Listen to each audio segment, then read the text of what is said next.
de ce journal. Paix, sécurité, cohésion sociale, refondation au Mali, le Miangala s'engage. Burkina Faso, précisément dans la commune de Gawa, les scolaires apportent leur contribution à la cohésion nationale à travers le slam et la poésie. Vous aurez plus de détails dans cette édition. Nous irons en Guinée-Conakry dans la ville de Kankan. La CONAGREG organise une rencontre de plaidoyer pour la paix et la cohésion sociale. Mesdames et messieurs, chers internautes, bonsoir et bienvenue à votre hebdomadaire d'information ActuPaix. Comme annoncé dans les titres, le premier forum pour la paix, la promotion et la valorisation du pluralisme culturel et le développement social intégré des communautés du Mamala Miangala Kafo s'est tenu du 4 au 6 novembre 2022 au Centre international de conférence de Bamako, CICB. Initié par le mouvement Ensemble pour le Mamala et Pema et le collectif des chefs de village des 66 communes des cercles de Koutchala, Yorosso, San et Bla, l'événement a mobilisé, selon les organisateurs, environ 3000 personnes de l'intérieur et de l'extérieur du pays. L'ouverture de ce rendez-vous était placée sous la haute autorité du président de la transition, colonel Assimi Goïta. L'objectif général de ce forum national est la paix, la promotion et la valorisation du pluralisme culturel et le développement social intégré des communautés du Mamala, la création du festival du Miankala et rendre opérationnel le mouvement Ensemble pour le Mamala.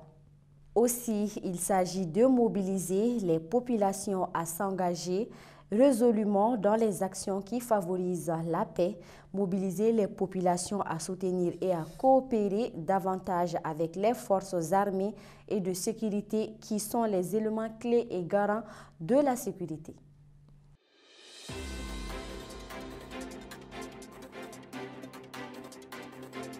Au Burkina Faso, précisément dans la commune de Gawa, dans le cadre de la commémoration conjointe des Journées internationales de la cohésion sociale et de la tolérance édition 2022, le ministère de la Justice a tenu le samedi 2 novembre dans la salle polyvalente de la commune de Gawa un concours de slam et de poésie au profit des scolaires. La cérémonie a été présidée par le gouverneur de la région du Sud-Ouest, représenté par son conseiller technique chargé de la culture, Célestin Traoré. L'objectif de cette célébration consiste à véhiculer les messages de paix et de tolérance dans un contexte de crise dont plusieurs canaux sont utilisés. Et c'est dans cette dynamique que le ministère de la Justice a choisi le slam et la poésie pour intéresser les jeunes et les scolaires de la ville de Gawa aux questions de cohésion sociale et de vivre ensemble. Durant quelques heures, 7 candidats en slam et 9 en poésie ont rivalisé de talent afin de séduire le jury avec des messages engagés et des rimes. Les candidats ont interpellé sur les valeurs de tolérance et de cohésion sociale pour la consolidation de la paix. Pour le directeur général de la citoyenneté et de la promotion de la paix, Benouende Kami Tapsoba, le pari est gagné. L'objectif était de permettre aux élèves étudiants, aux jeunes de manière générale de réfléchir sur la thématique de la paix et de la réconciliation nationale.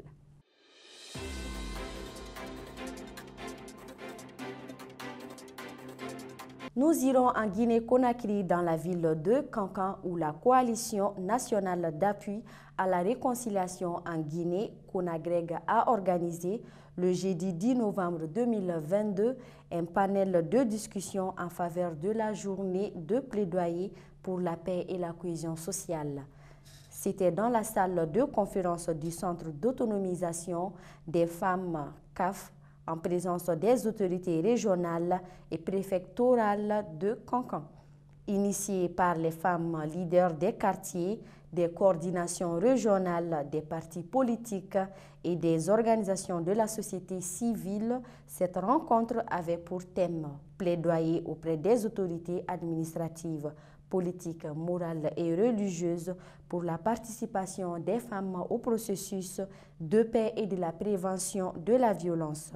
Bintou Mamadi Kaba, coordinateur de cette coalition, apprécie la participation des femmes au processus de consolidation de la paix en ces termes. Depuis janvier 2022, la commune urbaine de Kanka, connue sous le nom de Mbaya de la Guinée, a connu des violences qui ont affecté la cohésion sociale et la cohabitation pacifique. Face à cette situation plutôt inquiétante, la CONAGREG a décidé d'impliquer davantage les femmes en encourageant les structures associatives féminines à participer au processus de paix. Pour sa part, la porte-parole des femmes leaders a formulé des recommandations à l'endroit des autorités administratives de Kankan, de la CONAGREG et aux institutions nationales et internationales en mettant un accent particulier sur le rôle des femmes dans la gestion des conflits à travers leurs mœurs et les coutumes. Ce qui ouvre la page brève de cette édition.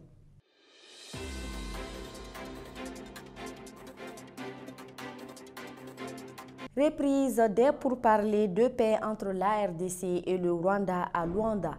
En effet, le dirigeant de la République démocratique du Congo, Félix Tshisekedi, et le ministre rwandais des Affaires étrangères, Vincent Biruta, se sont entretenus mercredi en Angola dans un contexte de tension accrue dans l'est de la RDC.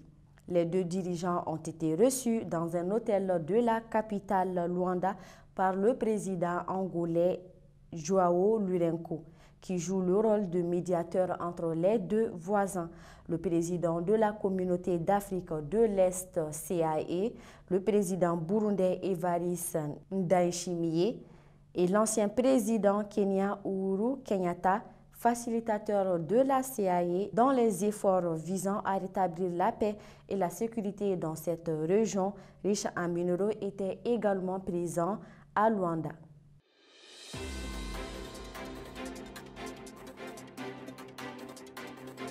Nous revenons au Mali, tenue de la réunion trimestrielle de la commission multidisciplinaire pour la prévention de la radicalisation en milieu carcéral, la COMPRAC.